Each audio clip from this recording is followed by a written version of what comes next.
별이 빛나는 밤에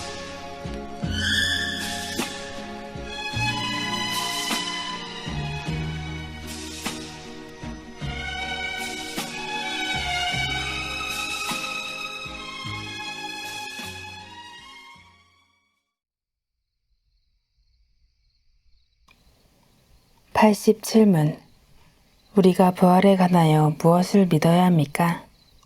답.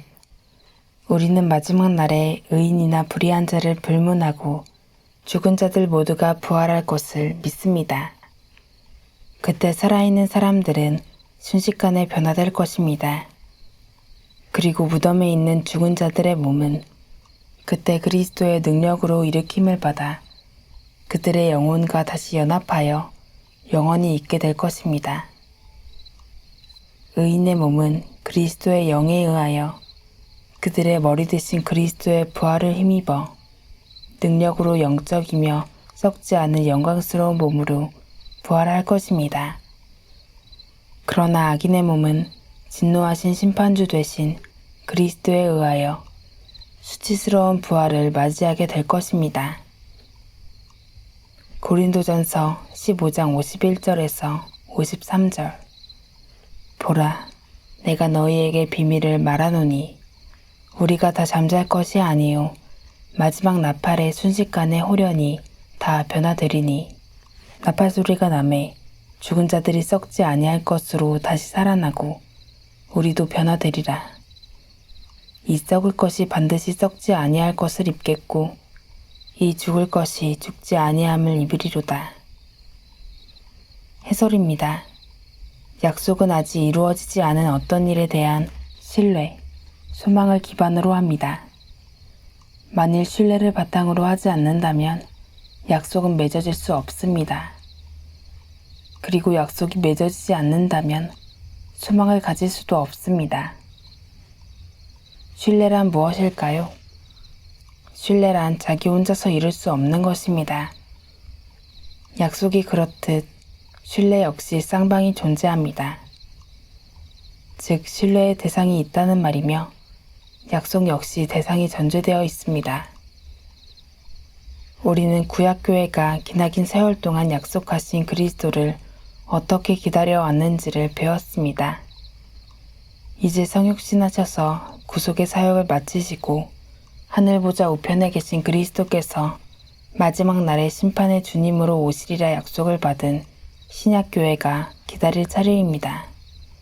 우리는 이미 오신 그리스도를 보았지만 이스라엘은 보지 못한 그리스도를 기다려야 했고 그럼으로써 그들이 얼마나 인내하지 못했는지 그리스도를 바라보도록 주신 율법과 의식에 머물렀고 하늘의 축복을 소망하라고 주신 것들을 땅의 것으로 만들었고 마침내 그들이 약속받았고 소망했던 그 그리스도가 오셨으나 그들은 알아보지 못했고 도리어 그를 십자가에 못 박은 것을 우리는 보았습니다.